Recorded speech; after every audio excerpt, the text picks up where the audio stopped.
तो Elvish Yadav and Maxton की लड़ाई वाली वीडियो लीक होने के बाद मैक्सटन ने पूरी बात एक्सप्लेन करते हुए क्या कहा, आप खुद मैक्सटन से ही सुन लो। हाय एवरीवन, तो मैंने आज ये तो देख लिया, अगर आपके पास पैसा हो तो आप एफआईआर भी बदल सकते हो और इस चीज़ को प्रूव करूंगा। पर उससे पहले लड़ाई किस बारे में हुई, क्यों हुई, हम इस बारे में बात नहीं करेंगे।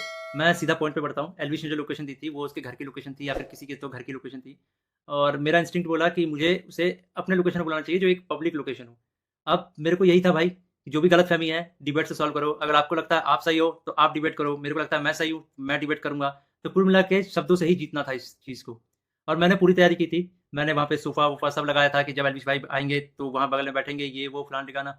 लेकिन जैसे ही वो आए, एक तो अटैक करना शुरू कर दिया, ऊपर से बहुत सारे बंदों के साथ आए। ऊपर से ये भी नहीं था कि वन ऑन वन फाइट हो, उसके साथ उसके कुछ बंदे थे, वो भी मदद कर रहे थे उसकी। इस तरीके से मदद कर रहे थे कि मैं कुछ कर ही नहीं पा रहा था, क्योंकि मेरे को 2-3 लोगों ने पकड़ लिया था अगल-बगल से।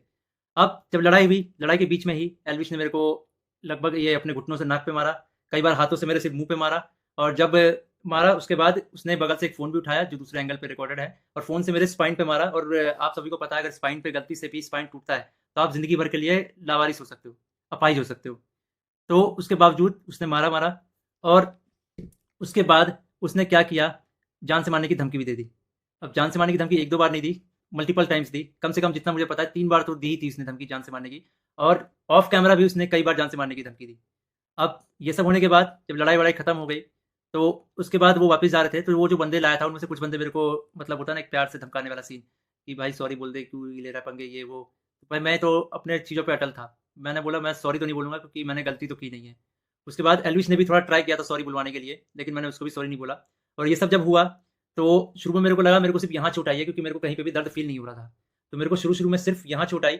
उसके बाद 1 डेढ़ घंटे बाद मेरे को यहाँ पे दर्द होना शुरू हुआ, और फिर 2 से 3 घंटे बाद मेरे पूरे स्पाइन में दर्द होना शुरू हुआ, और इस तरीके से हुआ कि मैं सो ही नहीं पाया।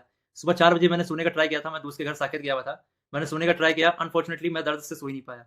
उसके बाद हम जब दर्द हो रहा था तो हम गए वहाँ पे मैक्स हॉस्पिटल साकेत के मेडिकल निकलवाने, तो उन्होंने मना कर दिया, विदाउट एफआईआर नहीं होगा। तो मेरा यही था, मेरा दिमाग शॉक में था, एफआईआर हमने की नहीं थी। फिर हमने डिसाइड किया कि दोपहर के 12 बजे के आस-पास हम एफआईआर करेंगे लॉन्च, और उसके बाद मेडिकल करवा लेंगे पुलिस की मदद से ही। तो हम गए एफआईआर करने। अब जब एफआईआर करने गए तो हमने पूरा बता दिया कि भाई ये सेक्शन लगाना है, अटेम्प्ट टू मर्डर है, साफ-साफ दिख रहा है। तो जो एसएचओ थे, उन्होंने बहुत अच्छे से बात की। उसके बाद एसएचओ अपने इंस्पेक्टर के फ़ोन में कॉल करते हैं, बोलते हैं कि पूरा इसको ना पब्लिक मत करना, गुप्त तरीके से रखना, हम लोग गुप्त तरीके से लड़ेंगे। मेरे को तभी डाउट था कि एफआईआर को दबाने की कोशिश की जाएगी, और वही हुआ। अभी मैंने एक आर्टिकल पढ़ा जिसमें एल्विश के ऊपर एक भी वो सेक्शन नहीं लगा जो मैंने एफआईआर में लिखवाई थी। अटेम्प्ट टू मर्डर का एक भी सेक्शन नहीं है उसमें। तो कुल मिला के मैं क्या समझूँ, अगर आपके पास पैसा हो तो आप एफआईआर भी बदल सकते हो। मतलब हरियाणा में इस तरीके से गुंडागर्दी चल रही है कि एक बंदा आता है, मारता है, और उसके खिलाफ कोई एक्शन नहीं होता। उसको पुलिस पकड़ के लेके नहीं जाती। यहाँ पे इस बात को 24 घंटे हो चुके हैं, और वो बंदा अभी हँस रहा होगा कि उसको कोई पकड़ के नहीं ले गया, उसको फ़र्क ही नहीं पड़ा होगा। मैं हरियाणा के सीएम खट्टर जी से रिक्वेस्ट करना चाहूँगा कि इस गुंडे एल्विश यादव को अरेस्ट करवाओ। इसका बैकग्राउंड बहुत खराब है। जिस तरीके से यूथ को इंस्पायर कर रहा है, वायलेंस को प्रमोट कर रहा है, उससे साफ-साफ पता लग रहा है यूथ बहुत गलत वे में मोटिवेट हो रही है इससे, और ये चीज़ बहुत ही खराब है।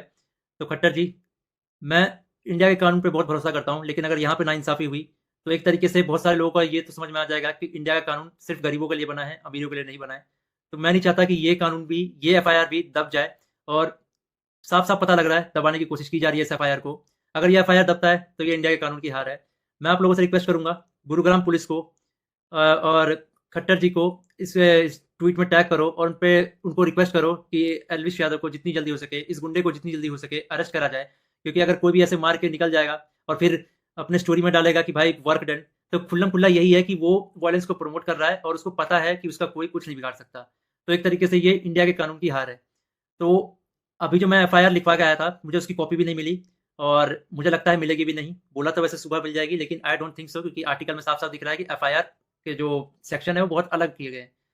तो इंडिया के कानून का मज़ाक ना बने, तो आप लोगों से एक आखिरी बार रिक्वेस्ट है, सीएम खट्टर जी को गुरुग्राम पुलिस के ऊपर टैग से टैग किया जाए, ताकि ये मामले को वो लोग सीरियसली लें।